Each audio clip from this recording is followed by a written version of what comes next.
Hello and welcome to the Property Unleashed podcast with me, Mark Fitzgerald. It's fantastic to have you joining me here today. If this is your first time listening to the podcast, then welcome. But if you are a repeat listener, welcome back. It's always great to have you. And I'm sure you are going to love today's episode, as I have a good friend of mine on, and she has a fantastic story to tell you as well. She has done amazing things in the property world, and it's great to really be able to invite Michelle Cairns to the show, because Michelle has a property podcast of her own. She does a podcast and training, YPN's podcast as well, which is fantastic, where she has been for 3 years, and she has interviewed the who's who of the property world, including my good self, I like to say. As well as the podcast, she runs 2 of their training programs for the property developers and for serviced accommodation hosts, as well as being the lead coach on Simon Zucchi's creative finance program. And she runs the Cheshire Pin as well. In just 8 years, or should I say just 8 years ago, Michelle knew nothing about property and was in fact a French and Spanish teacher. She then embarked on a property journey using little of her own money. She used what we call creative finance and JV strategies, which we will explain in this episode. Michelle has built a mixed portfolio of up to 38 tenants, including HMOs, 3 blocks of flats, 2 of which she developed herself, some single lets and 1 mixed commercial to resi. And she has a 9-month-old baby.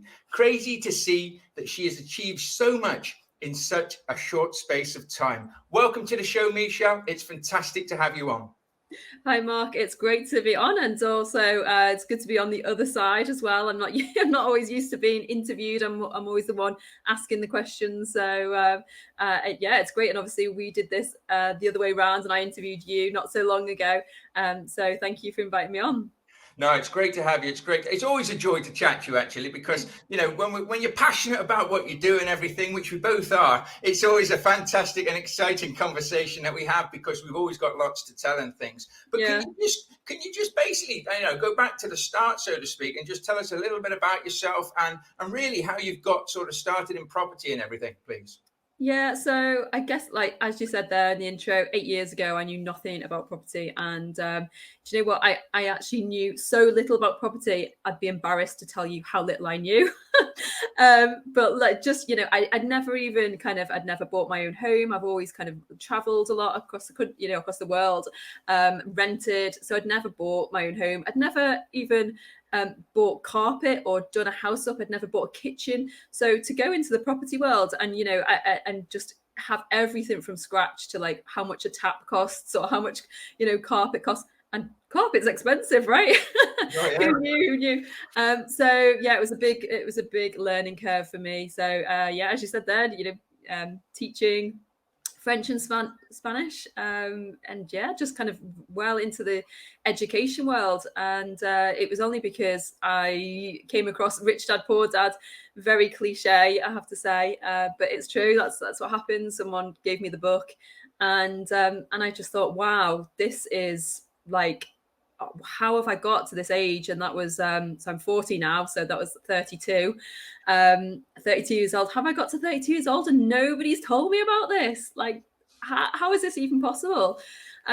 So yeah, just that kind of light bulb moment of understanding that there was an alternative to just the day job. And I didn't know about property. I didn't know how it worked. I didn't know, like, about just, I guess, passive, or like I prefer to call it reoccurring income. It's certainly not been a passive journey for me. So then just got Rich Dad Poor Dad, literally Googled property, Chester, where I'm from, and the rest is history. That led me to my first networking groups, and I just went all out then. Just thought, right, okay, all eggs in one basket here. Let's put everything into it. So, and here I am 8 years later. So it just goes to show, I think sometimes people are afraid of starting again. They are, afraid of the unknown and what, this whole other world that they don't know about. But actually, the time is going to pass anyway. So, like, you may as well be upskilling yourself and really investing in yourself, because in 8 years' time, you're going to look back and think, wow, I wish I'd really done something about my situation. Like, obviously, if you want to change it. So to me, it was all about having another skill set, so I just didn't have to rely on the teaching. I did want to get out at some point, but it was all about just having the option, the choice. So people talk about property in terms of freedom, having freedom, and I'm as busy as I was full-time teaching for sure, and the rest, because I've always kind of had side hustles of one description or other, always been looking for other things to do and other interests. So property, I'm not sitting on a beach with my margarita, free of any admin tasks, trust me. But it's the choice, it's the freedom to choose what I do with my day. So that's been the main thing for me. I think that's massive. And you're right, there's nothing passive about property at the end of the day. But if you enjoy what you're doing, then it's not a bind. If you're out there doing a job that you hate, then whatever you have to do in that job, or even if it's a business that you've built that you hate, then at the end of the day, it is a chore, it is a bind. But there's certain things in everything that we don't always enjoy massively, but they're just problems and hurdles that we get over. And I think, yourself, you've worked on your mindset of things like that as well. It's about getting over this. But it is going back to the light bulb, because for me, like I said before, and people know who listen to the podcast, I just Googled how to make money in property, and boom, this whole sort of underworld of property investing opened up. And I was just like, hang on a minute. How come I've never heard of all of this? This can't be real. This can't be right. And you obviously had the same when you read, Rich Dad, Poor Dad, and then you started looking into the property strategies. And I mean, from my perspective, obviously I did Mastermind 27. You did Mastermind 26, was a top performer on that as well. You had a fantastic year.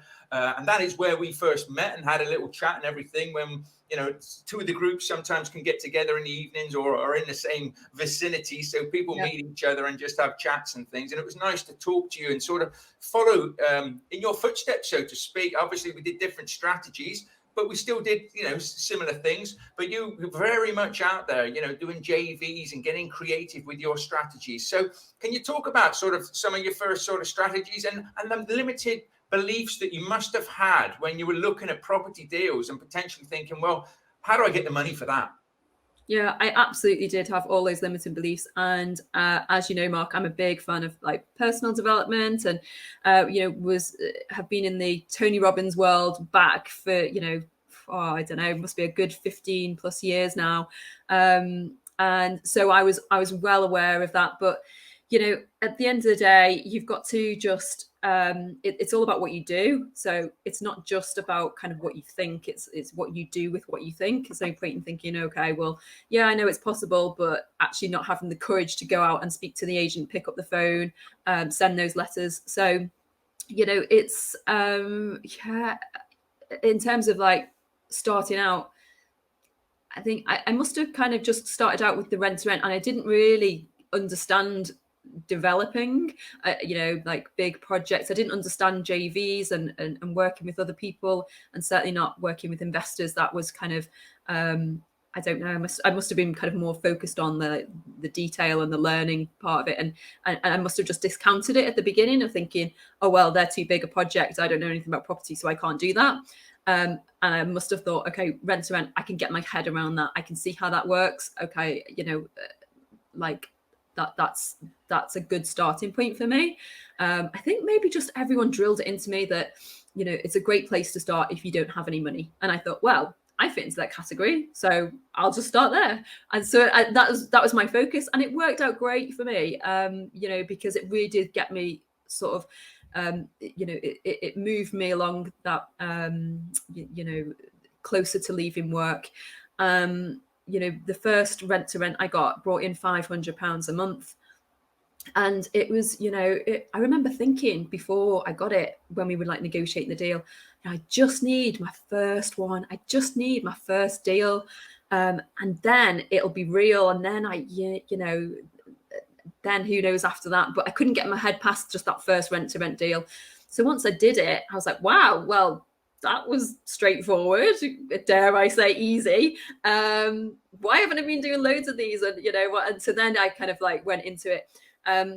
So I think for me, it was all about getting, being able to be in a position where I could leave teaching, but not straight away, because I thought I don't want to just, cut all that tie really quickly. I still need an income. I still need to kind of pay for the refurbs. I still need to be mortgageable. So, but yeah, obviously you only need, if £500 from one deal, how many deals do you need to replace your income? And at that time I was teaching, so I was probably around £1,500 a month in the pocket from being a teacher. So 3 deals. And then you need the 4th deal, which no one tells you about, to pay for all the admin and the accountants and everything like that. So you actually need 4 deals. So then I just, I'd left teaching. I didn't have any savings. I didn't have a big pot of money hiding anywhere, or inheritance or anything like that. So I had to be creative, had to work with other people. And that's when I kind of looked at doing joint ventures. And I thought, well, listen, I don't have the experience of these big projects, but I could work with other people who do. So for me, it was all about, that was the route to fast tracking my progress. And it worked, that's what I did. I just partnered up with people who didn't have the time, but they had the experience and they had the cash and they had, all that guidance. So it worked out well in the end. Just being creative. And obviously the other one was the purchase lease options and being able to control the property. So, they're just like amazing, that if I could find more of those, that's they're the ideal, because you get to control the property for 5 years. You don't have to find the deposit, you don't have to find the stamp duty, maybe some money for refurb, but you're earning that money almost from day one, really. And then so it's so I haven't gone down that, or I just do service accommodation, or I just do HMOs. To me, it's just been whatever deals past my desk. I thought, well, if it makes sense, great, I'll buy it. If it doesn't, it doesn't. I mean, there was one property, and it was a 1-bed flat, but it was like part of a house. So it was the ground floor of a house. So 1 bed, it was a leasehold, and everyone says, don't do leaseholds, don't do flats, you can't add value. But it was £58,000 for this 1 bed in a decent place in Chester. And I got that probably 3 or 4 years ago. The rent on it is £550. So the mortgage is, nothing. I can't even remember, £100 or something. Again, that's just great cash flow. It made sense. Why wouldn't I buy it? It's probably worth 110 now. So just like that huge equity, jump in, I say huge, it's a lot for me. You do, like, you've got 5 of those, and then you've got a big chunk of money, and then you can do the bigger projects. So just like having that toolbox, as I like to call it. The more tools you've got, the more deals you can do, the more problems you can solve. I think that's it. And I think you know yourself, in property, there's no like one size fits all. There's no cookie cut. You can cookie cut things to a point, but every deal is different. Every property is unique, so to speak. It comes with its own problems, with its own challenges and things. And I think the fact that you go in there and, like you say, it's having a toolbox of strategies, because you can't go in and just say, I'm going to do purchase lease options. And, I see too many people, unfortunately, saying that's my strategy. It's not a strategy. It's a tool.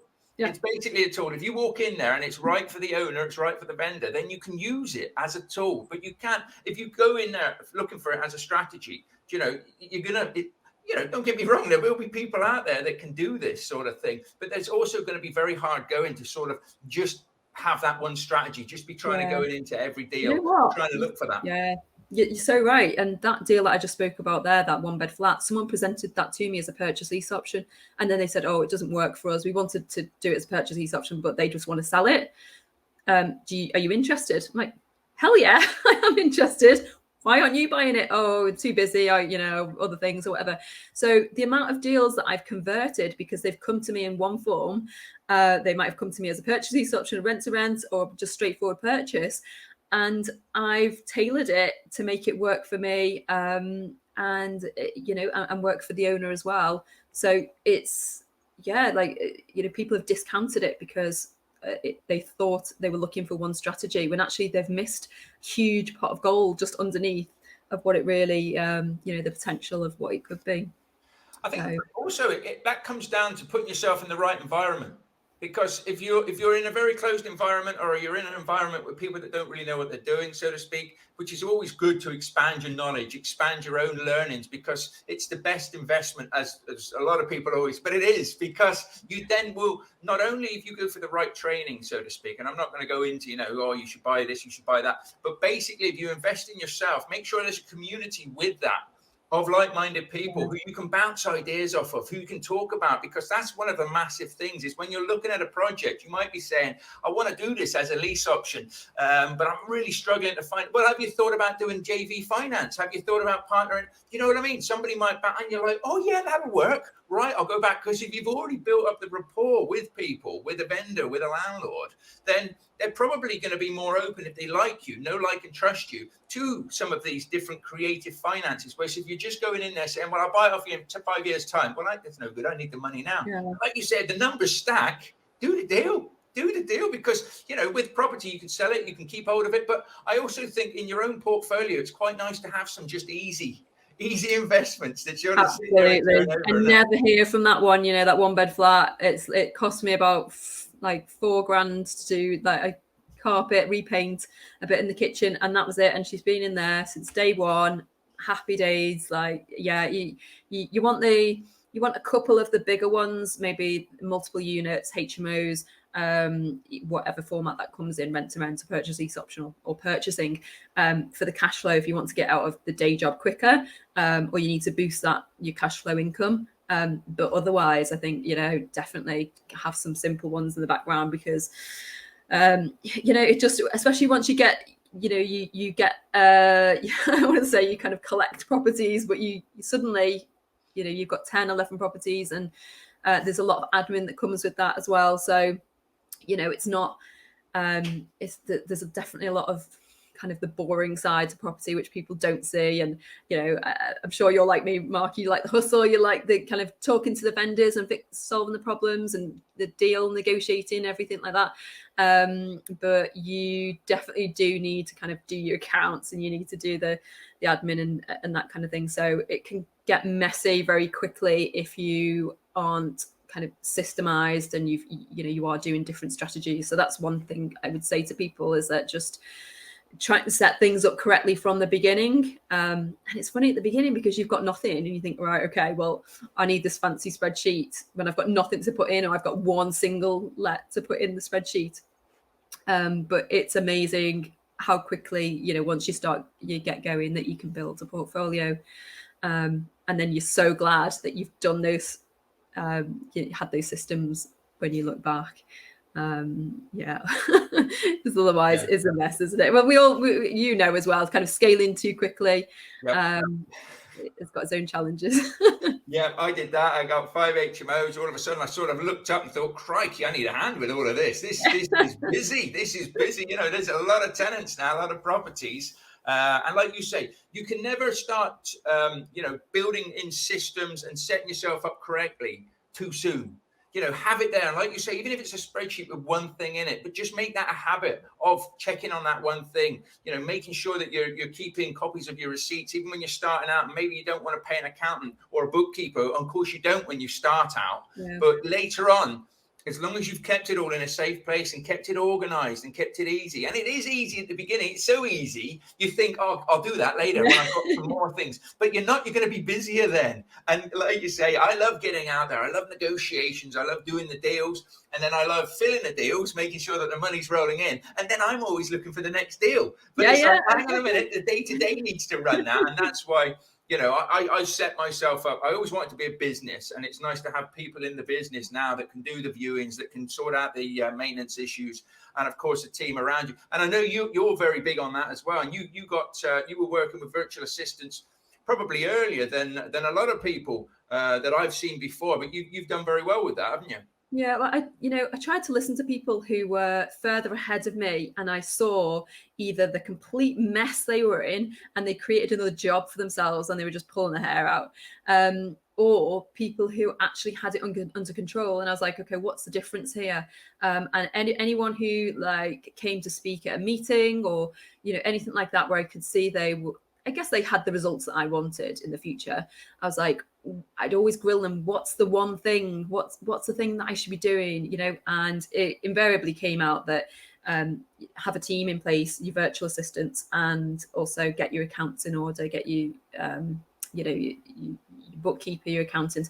Just pay for it. Just make sure it's done. And yeah, so the team in place, that was the big one for me. There's absolutely no way I could do what I do now on my own. Like, there just isn't. I started on my own, I built it on my own, and it was blood, sweat, and tears, literally all of those things. But there comes a point where you just, you'd burn out. You can't manage that on your own, and certainly not, obviously, just having a baby as well. So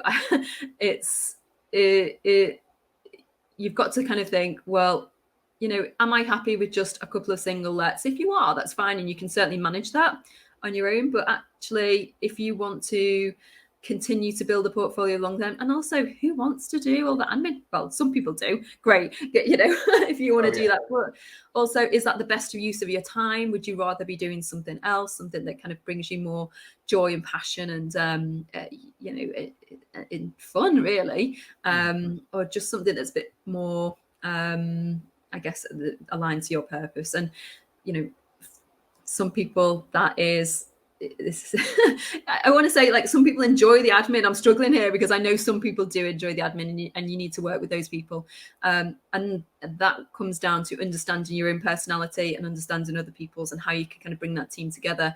So funny, actually, they created, what was it called, the genius thing, wealth dynamics. Well, yeah, it's a personality test. And the wealth dynamics personality test that a lot of people use in the property world, I'd actually done that at a Tony Robbins event, I want to say 15 years ago. And I'd come out as a creator, and I read the description of that like 15 years ago, and I thought, wow, it's okay. I'm okay. I'm not broken. I'm not like this jack of all trades that doesn't commit to anything. Like, I really understood myself, and that was a huge shift for me. It really just helped me to not only just understand myself, but understand other people and how I need to complement my skill set. So I've always known that I love starting things, I love creating, I love the networking, I love just kind of all that deal making, but I do struggle with like completing the tasks. I struggle with the admin. I don't like all of that detail of like contracts and accounts and all of that kind of thing. So it was really important for me to kind of bring on the team. So when we interviewed for assistants, virtual assistants, that was the criteria. They had to be a Lord. They had to be on that profile. So for people who don't know about the Lord, that just means people are detail orientated. And so they're great. So they kind of, I start things and then they finish it for me. And it's just an absolute lifesaver. I couldn't do it. I couldn't operate the business without them. And obviously now working with my partner as well, and he's a creator, so it's like double whammy. So we're just constantly like, oh, we should do this, we should do that, we should do that. And we've got to like rein ourselves in. I think just understanding your own personality, that really helps, because then you can keep yourself in check, and you're like, okay, well, we want to do this. And it comes down to you can do anything but not everything. So just choose and focus. And it's that constant kind of reminder, like a plane that takes off, and apparently they're in the air, they're 98% off course from their destination because of the wind and turbulence or whatever, but they've constantly got to course correct every like couple of every whatever it is, every meter they're course correcting, and I feel like that's our lives. Like, we know where we want to go, and we're so kind of excited about the journey and all these things, but we're like, right, okay, we want to do this, no, keep focused. We want to do that, no, keep on track. But that's part of the fun of it all.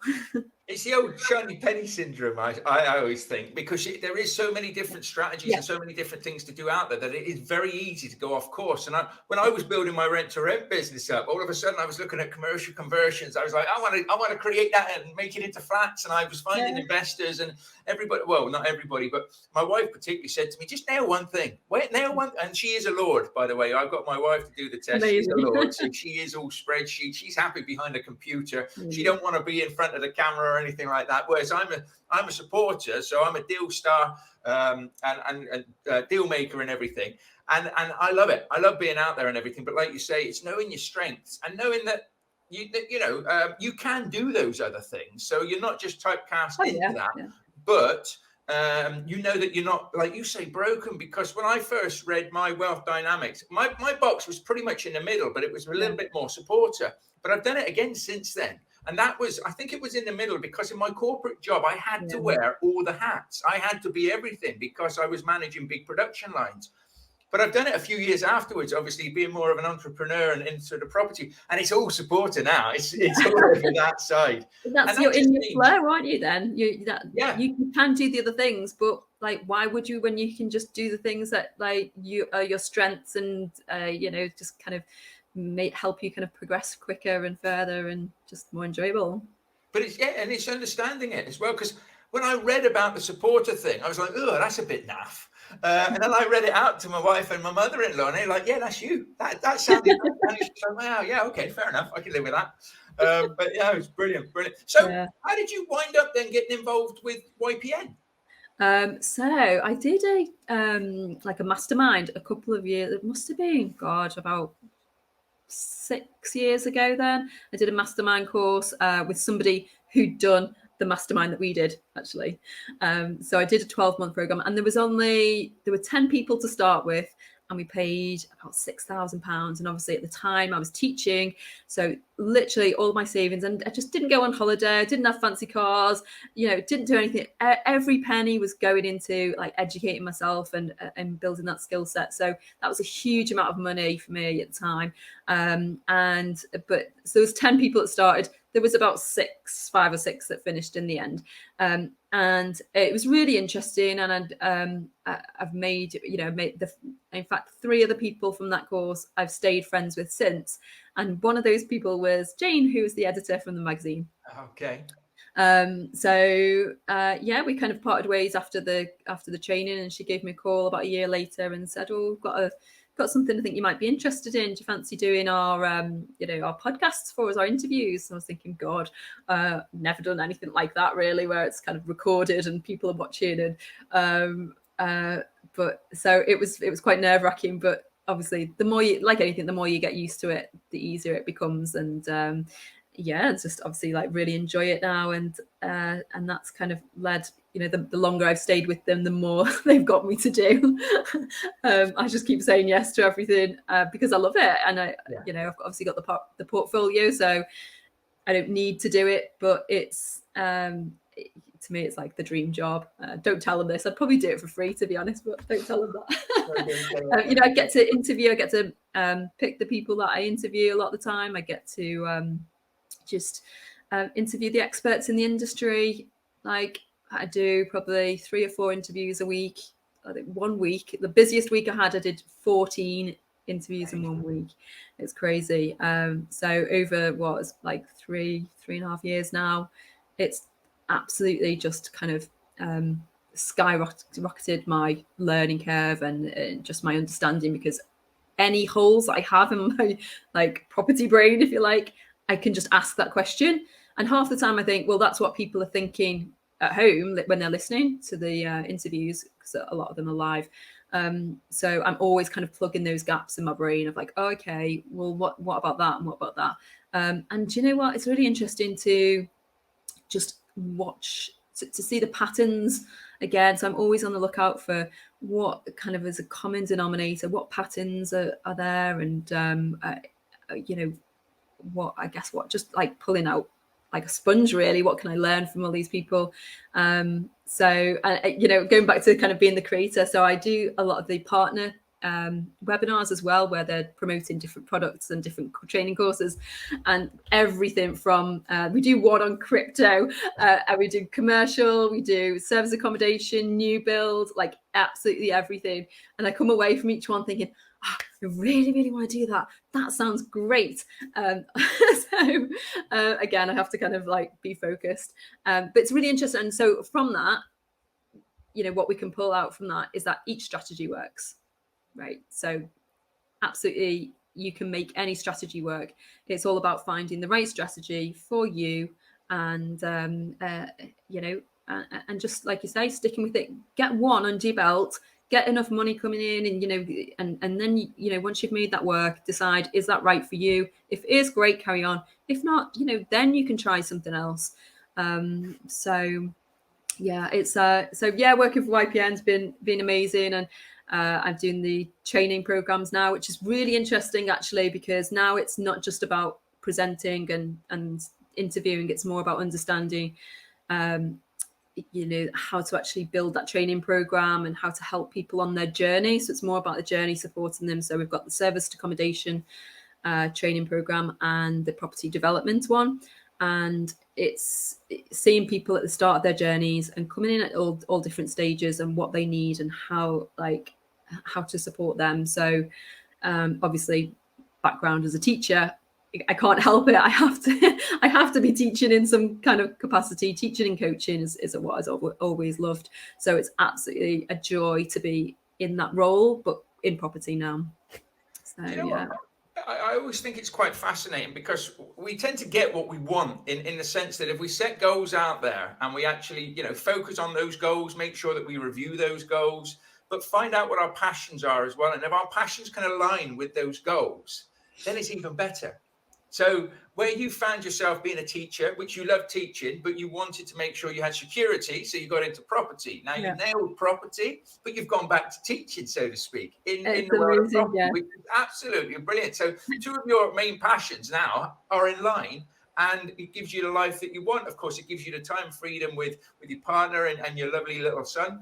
And it's great that you can basically have a smile. Yeah, we all have good days and bad days. But this is what I try and say to people, particularly on the podcast, is make sure you're focusing on the right things. Make sure you're focusing on what really is important to you, because it's very easy to get caught up and say, well, I just want more money. But you know what? When times are hard, you'll quit, because money's not everything. You need a bigger why than that. So, when you were driving yourself forward and learning and educating to build up your safety net and everything, you must have had your own goals and whys to help push you forward constantly, I'm guessing. Yeah, I think, and on that, coming back to kind of the personal development world, I think there's a theory about having goals that are either you move towards or you move away from. And I'm naturally more of a moving away from. As much as I'd love to be more moving towards, I've got to accept that I am a moving away from. So for me, sort of moving away from teaching was a huge driver for me, because I wanted to leave teaching. So once I had done that, I needed a new goal, because after that, I'd ticked that off, and I needed a new one. And another one for me was being financially free, and kind of looking at, coming across whether they're friends or relatives who were trapped in one situation or another, and they weren't financially free, and that scares the daylights out of me. So it really does. So for me, that's a big motivator about making sure that I'm financially independent, that I've got choices, and I'm not reliant on whether it's the government or family or partner or a job, that I know that I can kind of provide for myself, and I've got the option to just be flexible with my own life. Really, it's all about having the lifestyle that I want, but as a result of being financially independent. So yeah, the goals are really important, and they need constantly readjusting. And it wasn't, after teaching, it took me a while to realize, I don't really have another goal. And I did coast for a while. I just, and it was only when I realized that I'd become a bit complacent and I'd lost a bit of that drive, that I kind of reevaluated things. Actually, what do I want? I do want a family, of my own, and I want to have bring up children, and I'm not in a financial position, certainly the financial position that I'd want to be, in order to do that. So that, it created its own kind of driver and goals from there. Yeah. No, that's brilliant. I like that as well. Pushing away from goals, goals that maybe aren't serving you to your best is always fascinating for me. I could go on about, personal development and everything. We could talk all day about this, Mark, couldn't we? Absolutely love it. Absolutely love it. So what does the future hold for you guys then? What are you focusing on? Are you just basically, enjoying the family life at the moment, or you tell me? We're still in the kind of systems, and I think in terms of setting things up, they're not kind of where we'd want them to be. But then also, I think you're always tweaking them. They can always be better. So as much as I thought I'd planned for kind of having the baby and having some time off, like that just hasn't happened. I did a podcast with Josh Keegan a couple of months. I was probably 4 or 5 months after having the baby. Matthew was 4 or 5 months, and it was I was like, I'd love to say like I've got it all under control, but it was absolute chaos.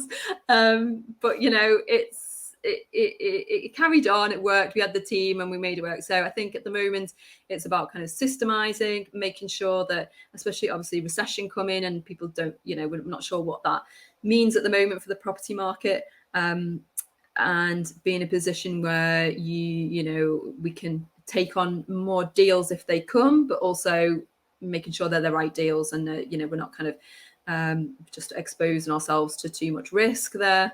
So I think just drilling down to what type of deal is going to work best, not just for us right now in the situation we're in with the growing family, but also with the market as well.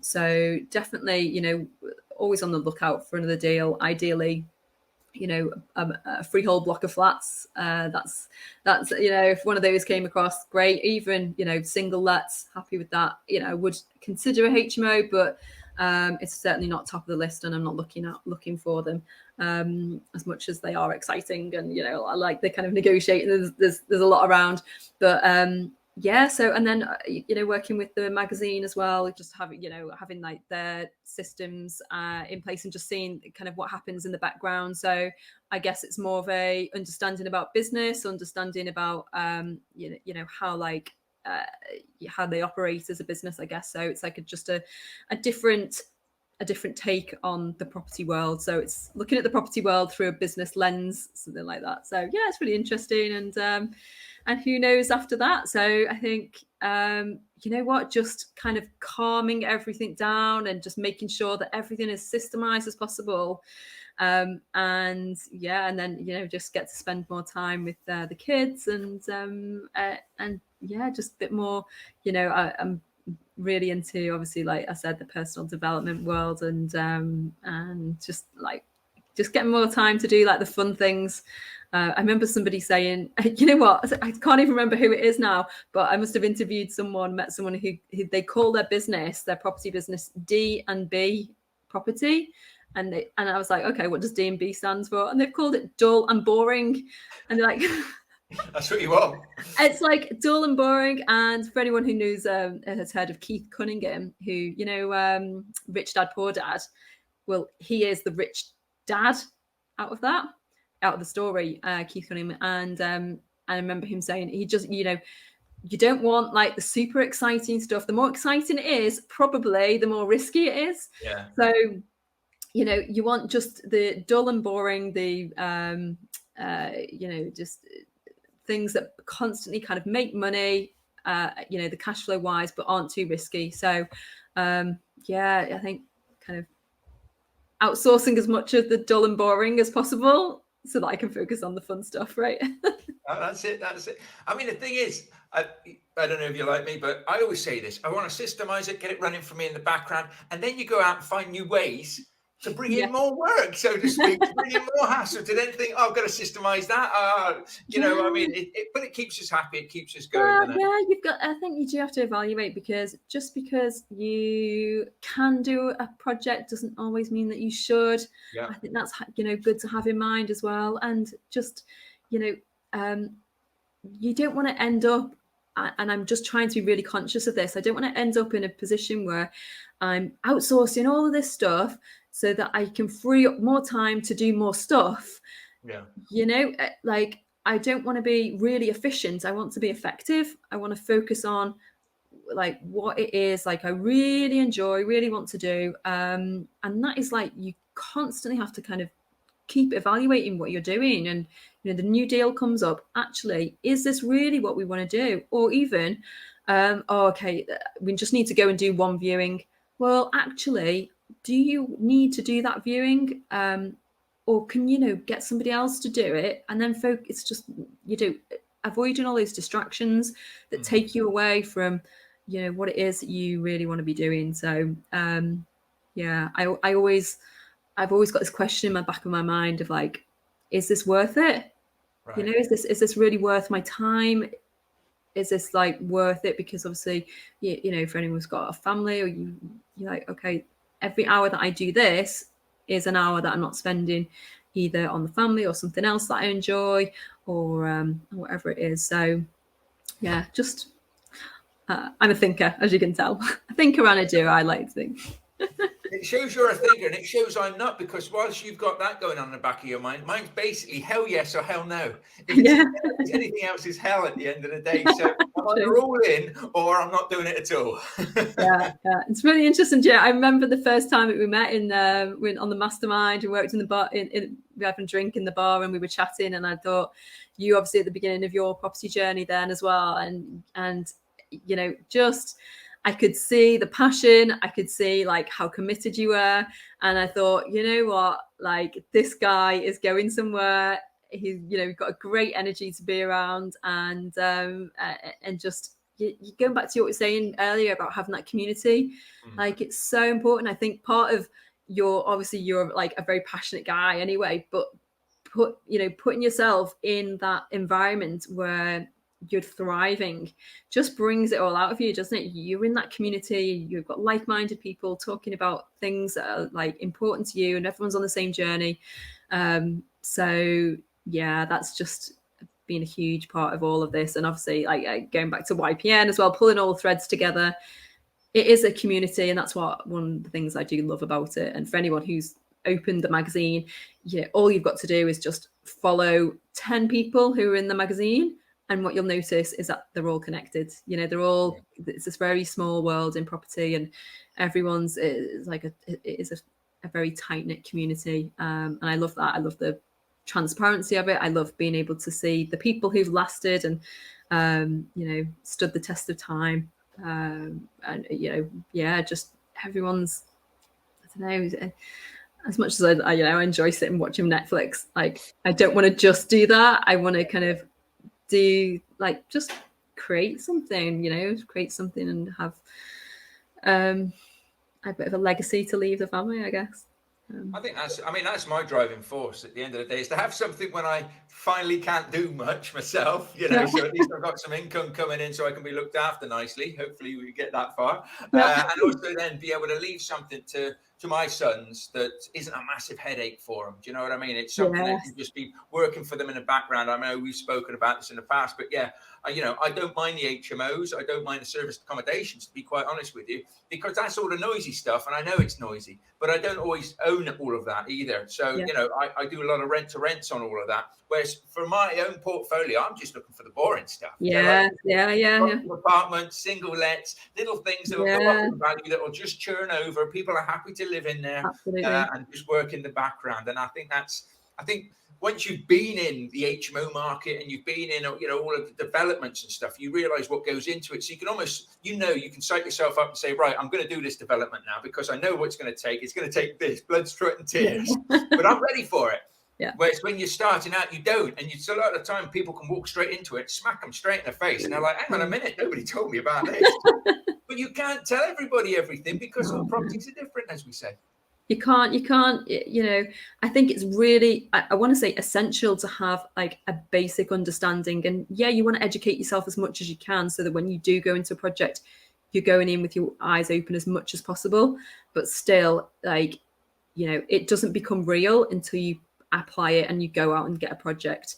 And, we've all had our first projects where you kind of just been, it's been chaos and you're like, oh my God, like, it's like, yeah, it's just another world, isn't it? If you've come from a corporate background and then suddenly you're in there and you're working with like, trades people and tenants, and it's just a different way of working.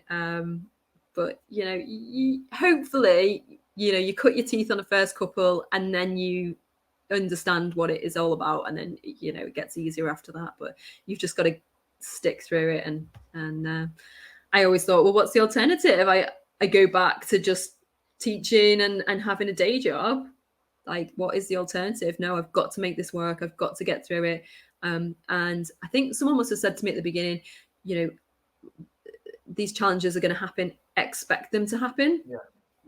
They're part of it. So I think if you can go in expecting things to go wrong, to go over budget, not go to plan, like, you want to anticipate as many problems as possible, and you do want it to go smoothly, but you're dealing with so many different people, you're relying on different trades and things that are outside your control, so it's not always going to go to plan. That's just part of it.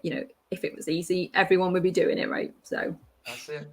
Well, that's great advice. And I think it's also, for your own stress management, you have to be, like you say, people aren't going to turn up, trades are going to let you down, there's things are going to go over budget over time.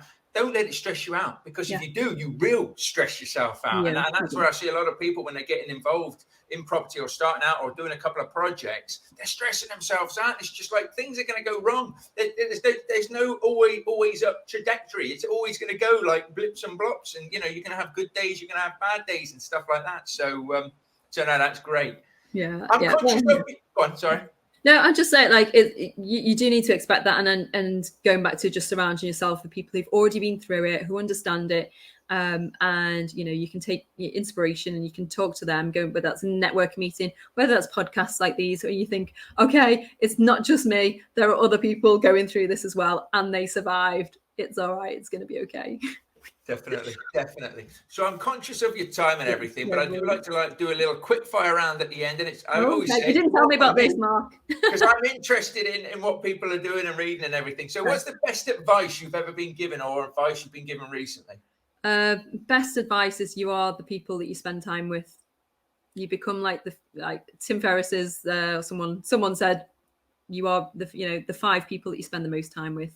But generally, I think that's I've just tried to always surround myself with people who are not just, and this is a really important distinction. It's so you want the people who've got the results that you want, but also you want the people who've got the character that you want as well. So like good quality like friends, and you don't have to talk to them about property, but just keep them in your lives, kind of keep to keep you grounded and just have that support as well. So I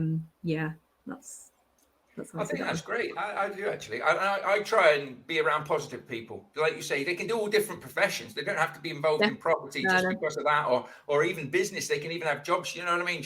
But they're positive people, because there's so many negative people out there. You just don't want to have them around you.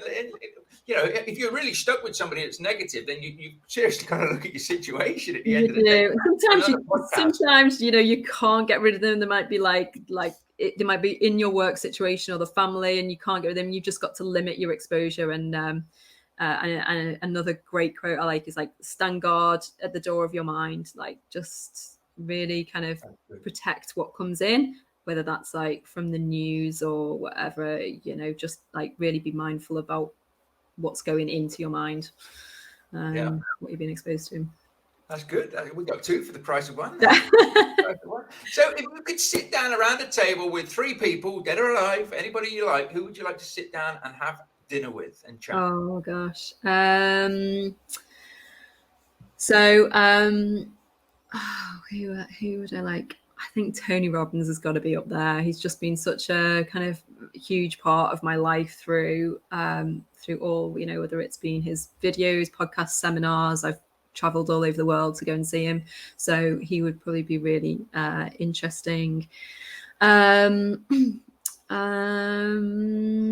else? I'm a big fan, like I said, Tim Ferriss, who is all about kind of, he's had I've listened to his podcasts since the very beginning, and just watching how he's changed as a person has been absolutely fascinating. Going from, just like, what are all these hacks? How can you hack life? And just kind of slow down, like, okay, what's really important? And just look, he's gone, dare I say, a bit more, I say spiritual, but he's definitely kind of opening up to like different things. So he'd be a really interesting one. Esther Perel, I absolutely love her. She's relationship a psychologist, and I've read a lot of her books, and she's just it's similar. So another guy called Alain de Botton, and he's like a psychologist, I think, as well, and just absolutely fascinating. And everything they say, you're like, oh my god, yes, like that is so true. It's like really interesting. I as you can tell, I'm so interested in how people work, the psychology behind it. So who else? Yeah, I think they're the kind of main people I follow. Brene Brown, if you know her as well. And Jordan Peterson, those kind of people. I like people who've looked into like society, how we work, like just challenging the status quo. Yeah. And yeah, just kind of giving a different perspective on life. So that's good. That sounds really geeky now. I need some like more cool people in there. Hey, at the end of the day, it's your table. Who knows? They're just off the top of my head. I've listened to so many of them. I kind of say, "Oh, Tim said the other day," and I talk about them like they're my friends. Yeah. Well, that's the beauty of podcasts, because when you're listening to people, you actually think that you know them. Because they're telling you their thoughts and stuff. Yeah. So yeah, it's good. It is good. Yeah. So, what are your top 3 podcasts? Obviously, you've got your property podcast, which you're the host of. So, obviously, if you haven't checked that out, please go and check that out, and I'll put a link to that in the show notes. So there's definitely Tim Ferriss. I've followed his for, like I say, since day one. I don't listen to all of them, but I just pick out the ones I like. At the moment, I've been listening to one called by Ramit Sethi. And it's on money. It's talking about money, but it's really interesting because he interviews couples, and they talk about like money issues. Literally, you've got a couple, and they're making like £5 million between them, and they're arguing over the price of strawberries in Tesco or something, or they go from one supermarket to the other because they want to get the discount. And it's really interesting because it's, sometimes they turn up and they're like, oh, so the other partner wants to do this and I don't like that, and they always want a spreadsheet to work out the money. And he always says it's never about the spreadsheet. It's all about like their upbringing, how they look at money, how they've been conditioned over their lifetime, what their values are. He's like, you've got to start there. When you've got 2 people who come together and they've got conflicting values over money, it's obviously, it just can have a huge impact on the relationship. So that's fascinating. And then I guess Esther Perel has got the same version, but with relationships. So she just, as in just like love relationships. So I love the podcasts that are sort of conversational and that delve into people's lives. So you get access to these conversations that you would never, ever normally have access to in daily lives, because people are generally just don't go to that depth. They're not brave enough to have those conversations. And then also, like everyone's so busy now that it's hard to kind of find time to connect with them. You might have 1 or 2 close friends, but otherwise, it's just, I find it really interesting anyway. So that's good. Well, that's what it's all about. It's also interesting to see it from a different perspective, because I love it when people come on and they don't just go through the normal things. They have different little things, because it means I'll have a little listen to these and see what they're all about myself, because you never know what you're going to find, do you? I recommend that Ramit Sethi one, something like about money. I can't remember what it is now. If you put it in anyway, I'll send you the link and you put it in the show notes. Nice. It's definitely, because obviously, even if you're not in a partnership or with somebody, understanding yourself and it's just really important, like what are your values around money. Definitely. So this is going to be 3, but you can have as many as you like. Your top 3 books. Oh God, top 3 books. 7 Habits of Successful. What is it? Highly successful people. Do you know what? It sounds really cheesy and it sounds really American, but I read it, I want to say, like, I don't know, 10 plus years ago. And I was just like, wow, this is incredible. Like, just like the concepts in it. And I've got it on my bookshelf, and every now and then I pick it up, and I'm probably talking about it because I've just been picking it up recently. And even like, so he describes like one circle, like there's 2 circles, and there's a circle of influence and the circle of concern or whatever. And like, what are you concerned about that's kind of outside of your control? And then what do you have influence over? And that's the circle on the inside. Now, I've read this years ago, right? I've probably taught it in one form or another, whether it's to kids or teacher training or whatever. But actually just picking it up again and just like going over it again, I'm like, yes, like, I can't remember like what it was in my life that was going on about. And I was like, I'm just focusing on something I can't control. But the point is that the more you focus on the things that you can't control, the smaller your influence is. Okay. And then the more you focus on what you can influence and what you are in control of, the more that grows. And then, the less kind of, obviously, like the better you feel because you're in more control of it and the more impact that has on your life. So even like just that one little thing. And then he talks a lot about values as well and making sure that you've got the right, so he says, sorry, I'm going on a whole long waffle now about him. Right. But so all these different values. So you can look at life through like, through work, through money, through partner centered, through children, where your life is like filtered through these centers. Is like, actually, you can see how like none of these really work. But if you have a principle centered life where you're focused on like, building your character and your own kind of skill set and being proactive and being understanding and building empathy, like, then you can rely on those like values for everything. Whereas if you put all your energy into a job and then your job goes overnight, then you crumble because your identity is gone and you've lost, who you are. But actually, if who you are these collection of these values and principles, then that's like an unshakable core. So no one can kind of take that away. And so that's really interesting. So that's one. I don't know why I keep coming back to the same people. I'm going to pick something completely random now. There's a tiny little book. You could fit it in your pocket, and it's called The Way to Love.